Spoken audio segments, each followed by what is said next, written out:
G'day guys, welcome back to another episode of Tarmac Obsession. So in this episode I'm going to show you some stuff that just arrived from Techno Toy Tuning, and I'm going to try and get the Techno Toy Tuning coilover kit together. The instructions are a little but I reckon I can do it. Stay tuned.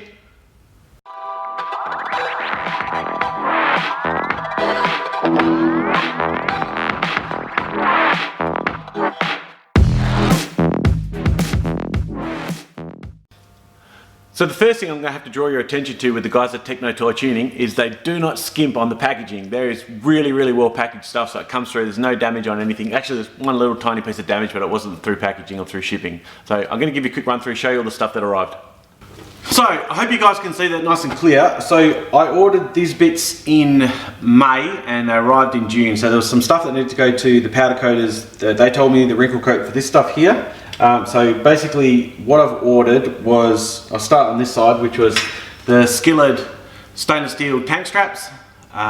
So they come as a pair of tank straps. These were $99 US, and I reckon they're going to look real nice with the way the tank's refinished. So I'm probably going to give those a polish as well. I ordered the braces for the front and rear. So the front tri-bar brace mounts up onto the strut towers and then into the point where the bonnet comes down and catches. And then the rear, so this is the rear one, and it mounts up onto the two rear strut towers and down into the floor to hold everything nice and tight. So I think that looks pretty sweet. Gives it a bit of a racy look. Also in the order was the moustache bar for the R180. So this is a beautiful piece. It's really nice and milled. You can see the T3 logo on the side. Yeah, just looks amazing. Looks like a quality piece of engineering.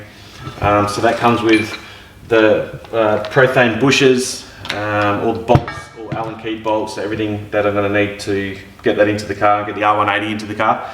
I also ordered the solid mount strut tops.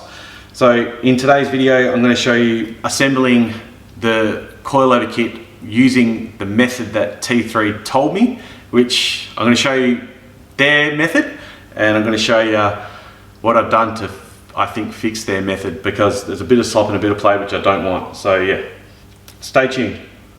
So here are all the bits we're going to need to assemble this rear strut using the coilover kit that I got from Techno Toy Tuning.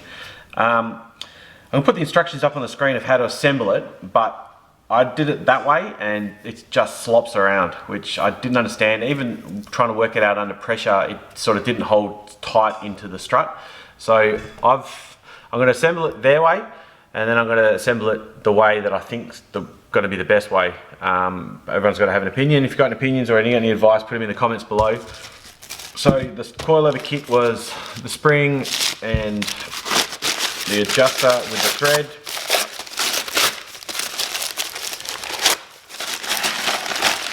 That. The alloy cap. This is a rear, so I don't have to have the one with the swivels, that's fine. Yeah, so basically these O-rings have to go on first onto here, but what I've found with doing the other one already was that the thickness of the powder coat with the strut just made it pretty much impossible for me to get them on. So I tried lubing them, greasing them, spraying them, everything. It just, there's no chance of getting them on there in between. There's no play in that at all. There's no play in the strut at all. So hammering them down as hard as I could, tape, nothing worked. So I did end up just using a little wind of insulation tape in two spots. It's microns, it wouldn't even be a millimeter gap between that and that. So it's not going to move around. I did leave one right at the bottom just in case there was any noise. But yeah, probably the first thing we're going to do is a bit of tape on that. Then we're going to put the strut in with the big nut, and then I'll be able to show you how the rest of it goes back together. What we're going to do now is we're going to drop the strut into there. Now, because I don't have a 30mm socket or a tool that's going to do that, I found the best way is just put it in the edge of the vise and then twist the strut around, and that seems to work really well. Just get it started on the thread. There we go. Get that in there and just start turning the strut around. Give him a few twists.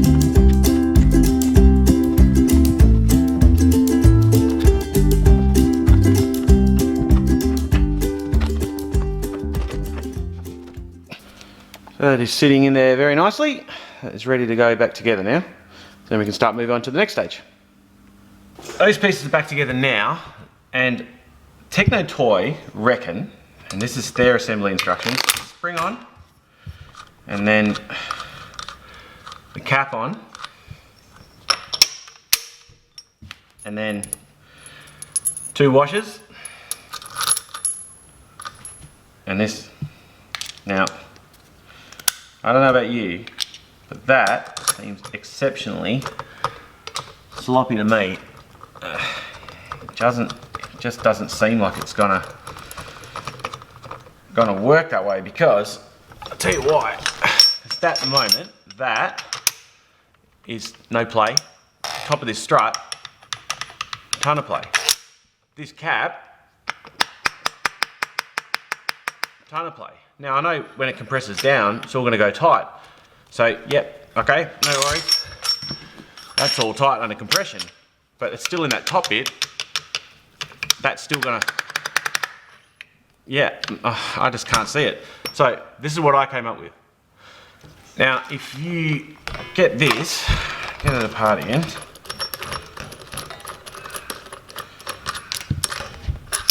Now, this is exactly 20 mils. Well, it's 19.7 mils. So if I had that on, then I had some washers, and I'll get a piece machined up properly for it. Philippe, you'll be doing some machining soon, brother.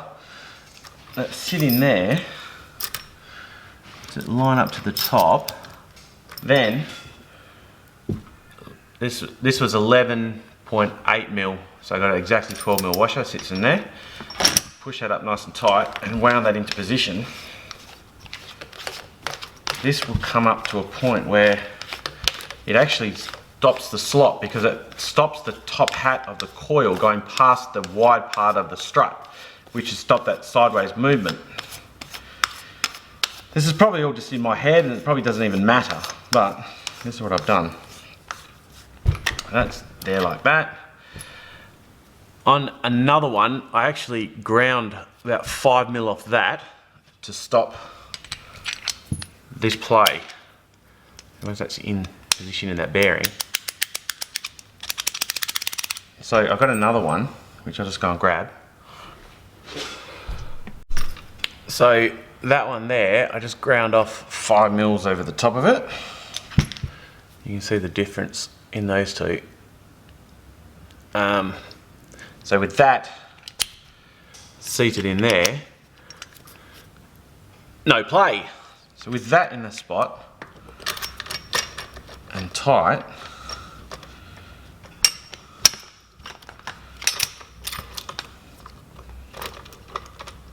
get that started before I hit it with the rattle gun.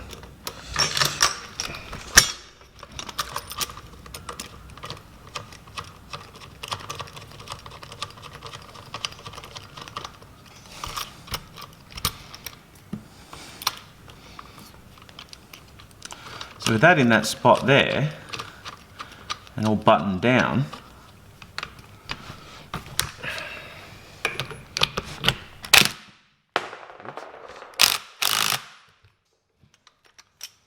I want to get a bit of tension on that. So I'm just using tension by winding the spring up. No play, nothing. So then that gives me that much height adjust after the car's lowered. So depending on where this sits compared to the stock position or stock height of the strut, that seems to be the right way to do this. Their way, and I'll show you on the screen again, is the way I assembled it, and it just doesn't seem right. Guys, if you're watching this, send me a message, shoot me an email, let me know if I'm doing something wrong or I'm missing something, but that seems to be the way to do it, and that seems to resolve all the slop issues. There's no sideways movement in this, nothing in there, everything's tight. That'll compress down with the weight of the car. Then I've got the adjust. Perfect. I think that's right. Philippe, you'll be machining these soon, dude. So that is all for the T3 coilovers kit. I think my way's the right way, maybe, hope so. We'll see this on the car. If it's wrong, I can always turn it back. It's not going to cost me anything. before I finish this video, I'm going to run you through and show you what I've been up to over the last sort of week. I've done a few little projects, little tiny things finished off, a few little things which just needed to be done, which are done. Pointless me filming, it's pretty boring stuff. But yeah, I'll run you through and show you what I've done. So first, I'll start with this god-awful mess, which is the license plate light. Now, I know you Z guys have all been in the same probably bag as this. Those things disintegrate. This is just the most brittle plastic, and I assume it's from exhaust emissions for 43 years, but that's an issue. Finding new ones is a super big issue. But Skilled, the guy that did the tank straps, they make a piece for that, so I'm going to order one of them and try and mock that into where the lights go so it looks all factory at the back. I did a bit of a, well, not much of a revamp, but the steering rack. So I got new rack ends from Motorsport Autos, the Z store. So those guys there are awesome, Alejandro. Thanks for all your help, mate. I really appreciate it. New rack boots. So these are a Kelpro boot, which is the part number off the top of my head is SRB055. Finding boots for Zs is near on impossible, but all the Zs are the same. 280ZX without power steering is the same, and S12 Gazelle are the same, which is how I found them. I think they're a bit of a universal one, but I can just trim off that first piece and then they fit pretty nice on there. So that's all rub back painted, no play, that's ready to go back in the car. I've also got this box of crap, which I missed last time I sent stuff to the powder coaters. So they're the brackets that hold down the power steering rack. They're the pieces for the ends of the steering shaft where it comes in, it meets to the bushing. I did one, for some reason, I did one sway bar mount. Little pieces, so this is where comes through the firewall for the heater inlet. If your car had aircon, that's the other one, but that's going to be blocked off because I've got no aircon. They're the two brackets that hold the accelerator pedal up against the firewall, so I need to get them coated. Alternator bracket. In this box I've got, this is the stuff for the zinc platers, so you've got to go down there and do the zinc plating again. That is the mounting bracket for the wiper, so that's all rubbed back, all the rust removed and blasted and ready to go. There's a whole bunch of stuff in there, door locks, wiper linkages, all that stuff's ready to go back down. The guys at Motorsport Autos had a brand new console as well, which is awesome. So I took all the old hardware off the old console and that can go straight onto the new console when it comes in. These pieces, and I'll show you in the other box, are for the window runners, the tracks and runners in the bottom of the tracks. So they're all got to go down to, these are ready to go to the zinc platers. I've got stuff that's got to go to the sandblasters again, then split between the zinc platers and the powder coaters again. So this is the box for the blasters. I cut these to suit the Willwood front brake kit that I ordered from Techno Toy, but I don't think they go on back on the car. But anyway, they're cut and they'll get powder coated and put back in the box if they don't get used. Little bits and pieces, bonnet hinges, need to be blasted and re-zinced. There's gearbox mount, the tools, yeah, a few little bits in there. Seatbelt mounts, I've got all the seatbelts apart. Seatbelts are in that box there. I found a company over in Victoria that make new seatbelt sets for Zeds, so I've got to order a couple of them. What else have we got? Pulled the wiring out and just laid it out so I can sort of get a bit of a guide. This is completely contradictory to me saying I'm not going to work on more than one thing at once, but anyway. Yeah, a bit of a guide on what I need to do to fix the wiring. Wiring's actually pretty good, just dirty, but I'll fix all that. What else did I do this week? Yeah, that's about it, I think. Got the seats out from down in the cellar, got to take them apart because I've got to get these pieces off the side so I can get all these blasted and powder coated again, so they're all back to new. Found a guy in the US that does a full interior retrim in leather, so he's going to get me all the bits and send them over. It is coming along exceptionally, and I'm super happy with the way the car is progressing, and I just need the car would be fantastic so I can start putting all this stuff back on. Yeah, very excited. Everything's coming along really well. No major hurdles. Yeah, super good way to restore a car. So that is it for this video, guys. Thank you for watching, really do appreciate it. If you're new to the channel, hit the subscribe, hit the bell icon. I hope you are enjoying it. I know the stuff I'm showing is pretty mundane and small, but when the car gets back from painters, it'll be all systems go, so I want to have everything ready that I can just video after video, reassembly. like I said, I've got most things done now. I've got all the steering components restored, ready to reinstall. I've got all the brakes. Front brakes haven't turned up yet, but they will be here. Brake master cylinder, all wheel wood, everything under the car's wheel wood. All the suspension I can start putting together, get those little bits milled up and get them on. Fuel tank, fuel systems all done. Gearbox and engine are at the office, and we're going to start working on them pretty soon. So June is our busy time of year, and we're just out at the end of the financial year, so now we can get on with actually rebuilding those bits and getting them back. Yeah, exciting times. I'm looking forward to actually getting some work done, but need the car back. I'd love to see the car back. So it shouldn't be too much longer, but it will be too much longer. But thanks for watching, guys. Really do appreciate it. See you next time.